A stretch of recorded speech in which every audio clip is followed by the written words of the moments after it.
Hello guys, another video from my car as every Saturday, and this is the case when it's actually Saturday when I'm shooting this video, but I will publish that next Saturday. This Saturday already has a scheduled video. Anyway, today I want to talk about writing tests, but not from technical point of view, not from Laravel point of view, but from the point of mindset. Because those who are not writing tests are doing that for real practical reasons, and I want to kind of defend those people if you fit in any of my descriptions that I will continue with, and then provide counter arguments why you should maybe spend time writing automated tests if you don't already.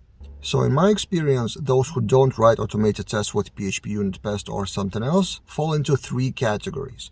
First category is solo developer, freelancer maybe, or working on their own projects, which basically you are the only team, you know the code base, and there's a small chance that someone else would code something that would break the project. Basically, you trust yourself as a smart person, right? That assumption is actually wrong because half a year later you will not even remember what you coded now. But this is kind of understandable from mental point of view and from psychological point of view. You test your code yourself and you trust your manual testing. Okay, that's one group. Another group is small project creators. People who work, for example, on Upwork and then kind of work in a factory, like one project for a few weeks, another project for a few weeks, and they often don't even see the clients later after they deliver a project. And since the projects are small, there is not much to go wrong there or to break, and even if it does, the budget is pretty low on Upwork, for example. But it's also a mindset thing. So if a client gave you $500 and 2 weeks for a small project, it means that they don't actually care about the upcoming quality, future quality, and future proof of that project. Then why should you care as a developer if you're kind of sure that this project is more like an experiment than a future-proof business? And this is also understandable. And then the third group of people who are just pressured on time. So they are bombarded with new tasks, new to-do list items by their managers, or even within the Upwork, within that feature factory scenario, multiple projects at the same time, and they all needed to be delivered by yesterday. A pretty typical scenario of always being in a rush for new completed tasks, new achievements, and writing tests is kind of getting in the way of it. And those three are realistical human scenarios. And for each of them, I would provide counter arguments of why writing tests make your project better. But those arguments are kind of philosophical from the point of view of what could happen in a year's time with your code. So what happens if the project grows from your solo project into a team?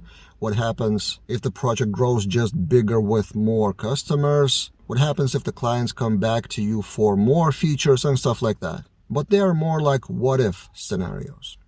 I would like to counter-argument that not writing tests from another angle, practical. All those limitations of being a solo developer, working on small projects, and constantly being pressured on time can be temporary. And then what if you want to get a real professional senior developer job?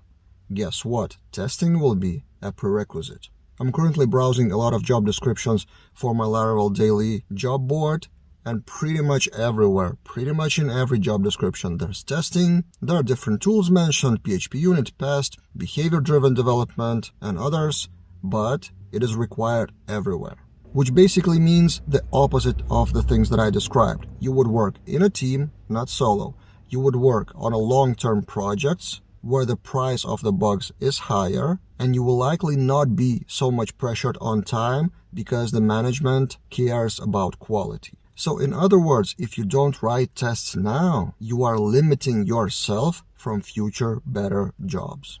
So just from that point of view, I would recommend you to start writing tests just from simple whether the page loads and API endpoints work, and you can do that not by spending separate time, but spending extra minutes, yeah, it is minutes, every time you finish some feature. So you finished working on a page, write an automated test if that page works.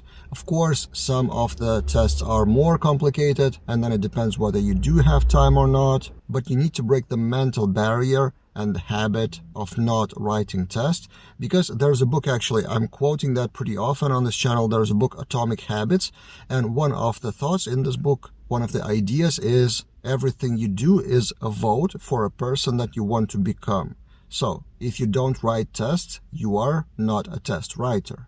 If you start writing tests, you will vote for you to become a test writer. And test writer is a person who may potentially get a better job. So I hope this argument, kind of non-technical argument, would get you thinking to write tests, or at least get your head around how to do it. And maybe you can help in the comments with more arguments if you have any stories of what happened if you didn't have tests in your project and then it backfired down the road. Share your stories in the comments below. That's it for this time, and see you guys in other videos.